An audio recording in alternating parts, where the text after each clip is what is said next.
సరదానా class వస్తుంది. ఎందుకు Telugu 10th క్లాస్లో 100 మార్కులకు ఒక క్వశ్చన్ పేపర్ అయిపోయింది. ఇంటర్లో అందరూ సాంస్క్రిట్ 2 రోజులు చదివితే 90 మార్కులు వస్తాయి కదా. ఆ తర్వాత తెలుగు వాయి కదా, లేదా ఆన్సర్ లేదా? అనుకోని చెప్పండి ఎందుకు తెలుగు కావాలి.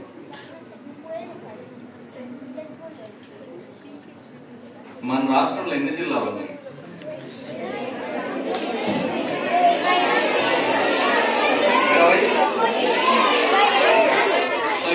27 జిల్లాలేనా తెలుగు మాట్లాడేది? అంతేనా? అంతే, ఇంకెవరు మాట్లాడరు తెలుగు? తెలంగాణ అంతే, ఇంకెవరు మాట్లాడరు లేదా? ఆంధ్రప్రదేశ్, తెలంగాణ అంతే. శ్రీకాకుళం తర్వాత ఆ పైన బరంపురం, పర్లాంకిమిడి, అక్కడ కూడా తెలుగు వాళ్ళు ఉన్నారు, తెలుగు మాట్లాడతారు. కింద సౌత్ వెస్ట్ అంటే ఎట్లా నైరుతి అటు వెళ్తే బళ్ళారి జిల్లాలో తెలుగు మాట్లాడే చాలా మంది ఉన్నారు. ఒకప్పుడు నిండా ఉండేవాళ్ళు. బళ్ళారి రాఘవ్ అనే పేరు ఉన్నారా? తెలుగు నాటకర్త, చాలా ప్రాముఖ్యం.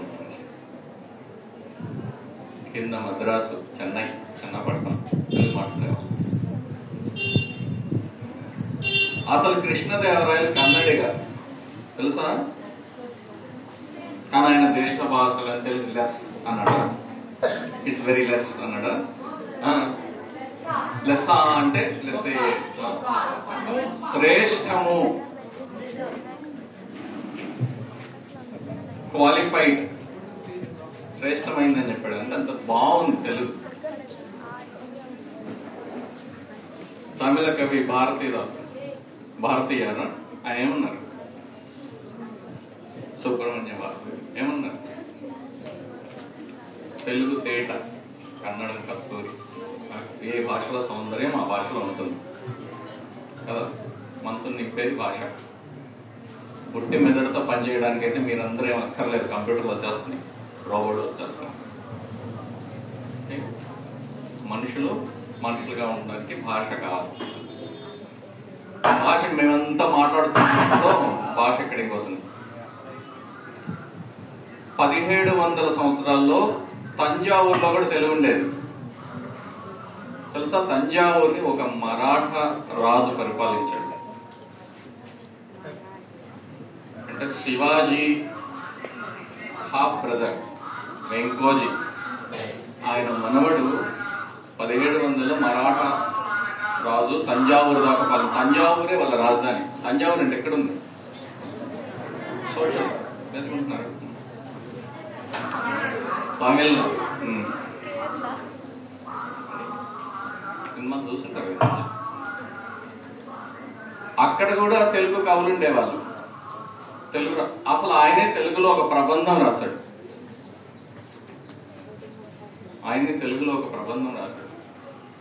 తెలుగు చేస్తూ తెలుగు చాలా గొప్ప తెలుగు, పాత తెలుగు. మనకు కూడా చదవలేం కానీ, అంటే వాళ్ళు తెలుగు నేర్చుకోవడంతో పాటు ఎక్కడో పోయి తమిళనాడులో వాళ్ళు రాజ్యం చేస్తూ మరాఠా రాజులు తెలుగులో ప్రబంధం రాశాడంటే ఆయన ఎంత ఇష్టమై ఉంటుంది. భాష ఎంత సంపన్నమైన భాష, రిచ్ లాంగ్వేజ్. ఎస్, రిచ్ అంటే డబ్బులు ఒకటే కదా. మన వాళ్ళు అన్నిటికీ పేరు పెట్టారు కదా, గ్రాండ్ అని. అది ఈ భాష ఇంట్లో బయట మాట్లాడితే బతికిపోదు, ఉండదు, క్రమంగా పోతుంది. రాయాలి, చదవాలి. గిడుగు రామ్మూర్తి కదా ఇవాళ ఆయన జన్మదినం. ఆయన ఇంకో పని చేస్తారు తెలుసా? శ్రీకాకుళము ఆ చుట్టుపక్కల ఒక ట్రైబ్ ఉంది, ఒక తెగ వాళ్ళు ఉన్నారు, సవరలు అంటారు. వాళ్ళకి భాష ఉంది కానీ లిపి లేదు. లిపి అంటే రాయడానికి లేదు. ఏదైనా రాసి ఉన్నదే తర్వాత తరాలకి ఉంటుంది. రాసి ఉండకపోతే మనిషి నుంచి మనిషికి చెప్తూ మౌఖికంగా అంటే నోటి ద్వారా చెప్తూ వెళ్ళడం అనేది ఎక్కువ కాలం జరగదు పోవచ్చు, అందుకని రాస్తారు. ఆయన వాళ్ళకి లిపి కనిపెట్టి రాసి ఆ భాష నిలబెట్టారు. తెలుగు ఒకటే కాదు. సరే మన తెలుగు నాకు తెలుసు ఇంతవరకు బాగా రాస్తారు, కవితలు అంటారంటే 6th రాగానే తెలుగు అంతా ఏంటి నన్నయ్య ఏంటి, టిక్కన ఏంటి, పద్యాలు ఏంటి, ఛందస్సు ఏంటి కదా. నిజమే, మనకి రోజువారీ మాట్లాడే పదాల్లో ఉండవు. మనకి ఇంకో ప్రత్యేకత ఉంది. తెలుగు ఒక రకమైన వారధి లాంటిది, బ్రిడ్జ్ ఉత్తరానికి దక్షిణానికి. మనకు కొంత సంస్కృతం కూడా అంటే దాని తాకిడి ఉంటుంది, కొంత ద్రావిడ భాష నుంచి పదాలు ఉంటాయి, కలిసి ఉంటాయి. కొన్ని కొన్ని పదాలు కాస్త గంభీరంగా ఉంటాయి, కొన్ని బాగా ఓల్డ్ పాత తెలుగులాగా ఉంటాయి. రకరకాలు మనం కూడా ఇప్పుడు వాడుతూ ఉంటాం, తెలియదు మనకి, గమనించం.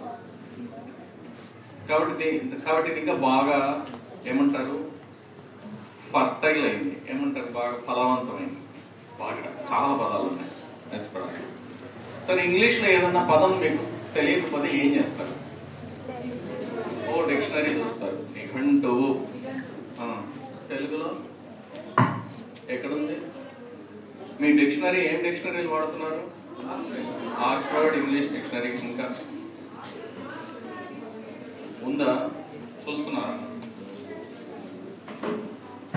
ఒక్కోసారి మొబైల్లో నెట్లో చూపిస్తారా ఇంగ్లీష్ డిక్షనరీలు? తెలుగులో ఆంధ్రభారతి.com అని ఉంది, అక్కడ ఒక చాలా మంచి డిక్షనరీ. మీరు అక్కడ ఏ పదం ఇంగ్లీష్ లో రాసినా తెలుగులో రాసినా మీకు అది రకరకాల డిక్షనరీస్ నుంచి, అంటే రకరకాల నిఘంటువులు ఉన్నాయి తెలుగులో కూడా.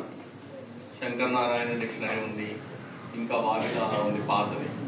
సిపి బ్రౌన్ తెలుసా? చార్ల్స్ ఫిలిప్ బ్రౌన్, ఒక ఇంగ్లీష్ ఆయన.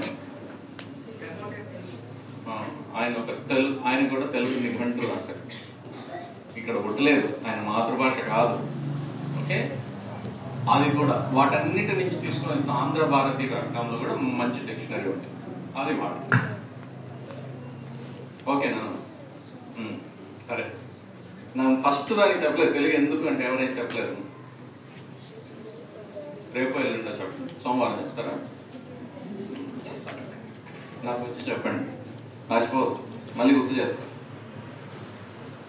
కదా. ఎందుకు సరే, నేను చెప్పాను నాకు ఒకటి మైండ్కి train to find summer good, ఒకటి మెదడుకి, ఒకటి మనసుకి. ఎందుకు మనసు కదా అనుకోండి. రైట్, చాలా మంది తెలుగు మీద నాకు తెలిసి తెలుగు టెక్స్ట్ బుక్స్ నాకు నచ్చలేదు. 6 నుంచి 10 పద్యాలు పాత తెలుగు, ఎవరు ఎప్పుడెప్పుడో పోతాను నన్ను అవన్నీ నేర్చుకొని ప్రతిపదార్థాలని, సందులని, సమాసాలని కదా. ఇవి కాక ఈ మధ్య కాలంలో రచయితలు చాలా మంచి మంచి కథలు రాశారు, అన్ని రకాల వయసు పిల్లలకి ఉన్నాయి, ఇప్పటికీ మనకు అర్థమయ్యే తెలుగులో ఉన్నాయి. అవి చదవండి, బాగుంటాయి. లైబ్రరీలో కూడా ఉన్నాయి, మంచి పుస్తకం వాళ్ళ పుస్తకాలు చాలా ఉన్నాయి పిల్లలకి. ఇంకొంచెం పెద్ద పిల్లలకి కూడా పుస్తకాలు ఉన్నాయి. ఈ మధ్య వేణు సార్ కూడా మీకైనా తెలుగు కథలు ఇస్తున్నారా? బాగున్నాయా? సార్ తెలుగు మార్చేద్దాము.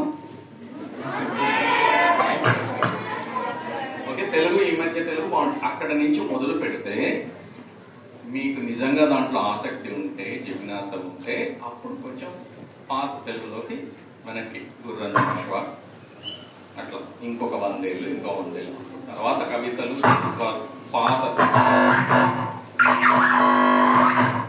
కావ్యాలు అది చదవచ్చు. అయితే మనకు మన భాషలో ఇంకొక ఉపయోగం ఉంది, అంటే ఒక సౌలభ్యం ఉంది. ఏంటంటే ఒక అక్షరం రాస్తే దాన్ని ఇంకా అట్లే చదవచ్చు. ఎవరికైనా మనం ఒక ఉత్తరం రాసి పంపిస్తే వాళ్ళు దాన్ని అలానే చదవచ్చు. శబ్దం అక్షరం ఒకటే ఉంటాయి. ఇంగ్లీష్ లాగా కాదు, RAT అన్నట్టు ర్యాట్ అనాలి, చివరిలో ఈ పెడితే రేట్ అనాలి, దాన్ని ర్యాటే అనం కదా.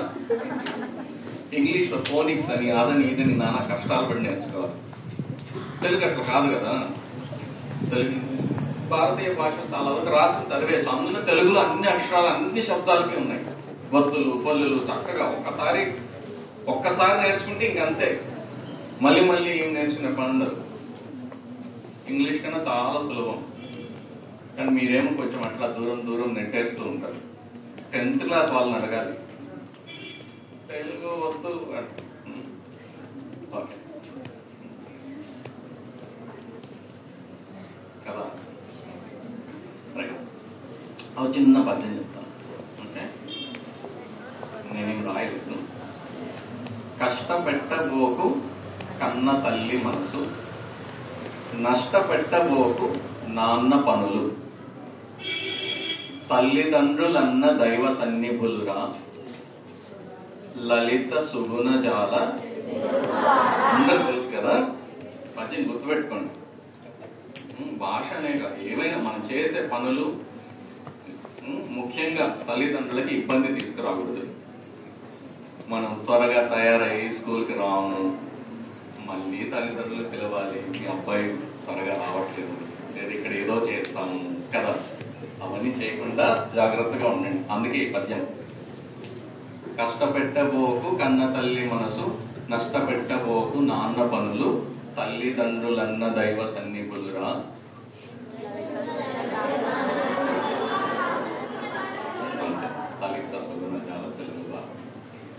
ఇంకొకటి ఏంటంటే నోరు బాగా పెరుగుతుంది తెలుగు వాడే కొద్ది కదా, మంచి తెలుగు చదువుతూ ఉండే కొద్ది కొన్ని సంస్కృత పదాలు ఉంటాయి, కొన్ని తెలుగు పదాలు ఉంటాయి. నోరు బాగా పెరుగుతుంది, బాగా టంగ్ ట్విస్టర్స్ అన్నమాట.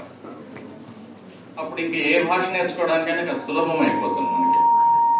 రేపు ఇంగ్లీష్ లోనే కుదరదేమో, చైనీస్ నేర్చుకోవాలేమో, రష్యన్ నేర్చుకోవాలేమో, జర్మన్ నేర్చుకోవాలేమో, మనకు తెలియదు కదా ఎక్కడెక్కడ ఏమి అవకాశాలు ఉంటాయో లేదా మనకే ఉంటాయో.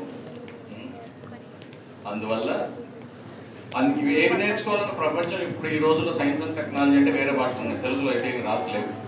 ఎందుకంటే మనము చాలా పెద్ద తెలుగు మాట్లాడే ప్రదేశాన్ని చిన్నగా చేసుకుని ఇప్పుడు చిన్న రాష్ట్రం అయిపోయింది. ఒక పక్కన ఇంకో రాష్ట్రం మనం అంతే. ఒకటి ఏంటంటే ప్రతి భాషలో పప్పు ఒక్క రకమైన ఉంటుంది. అన్ని ఇళ్లలో ఎన్ని రకాల పప్పులు చేస్తారు,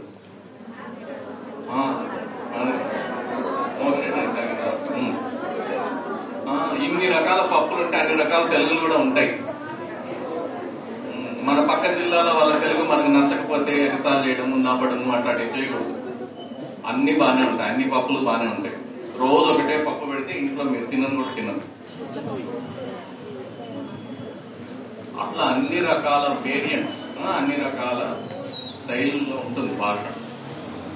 మనం అట్లా భాష మీద ఒకరి మీద ఒకరు పంతాలకు పోయి ఒక రాష్ట్రం చేసుకున్నాం.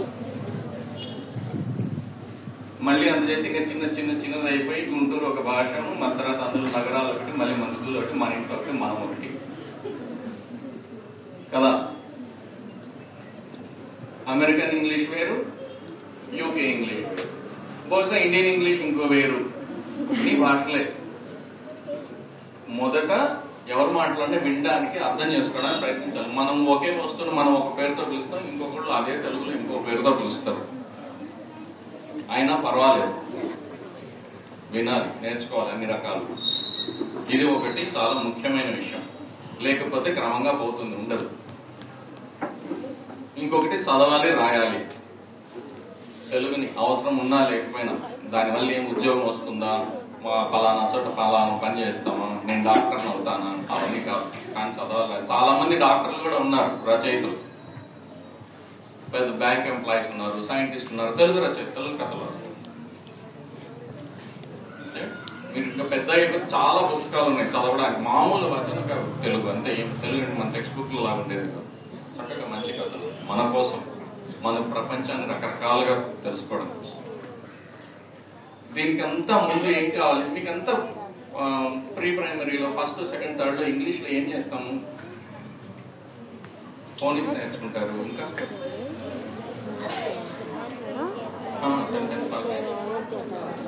లార్జ్ వర్డ్స్ నేను పుష్ చేస్తూనే ఉంటాను కదా చదవడానికి కదా. ధారాళంగా చదవాలి. ధారాళంగా చదివేటట్టు రావాలి అని అంటే ఏం చేయాలి, సాధన చేయాలి, ప్రాక్టీస్. సాధన చేయాలి. అందువల్ల నేను మీకు ఒక ఛాలెంజ్ ఇస్తున్నా. ఒక్క పేజ్ తెలుగు పోతన భాగవతంలోది పద్యాలు కాదు, వచనమే. ఒక పేజ్ తెలుగు ప్రింట్ తీసి అక్కడ నోటీస్ బోర్డులో పెడతాను. ఎవరికైనా కావాలంటే కాపీస్ ఇస్తారు. 6 నుంచి 10 వరకు ఒక్క తప్పు కూడా పోకుండా ఆపకుండా చివరి దాకా చదివితే 1000 రూపాయల బహుమతి.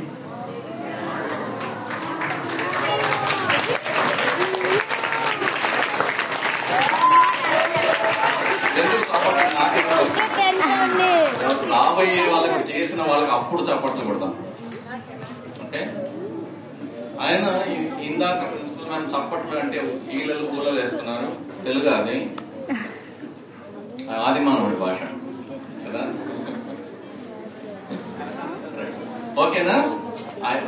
పాపం చాలా మంది వేచి ఉన్నారు. అర్థమైంది కదా? ఒక పద్యం చెప్పాను, గుర్తుపెట్టుకోండి.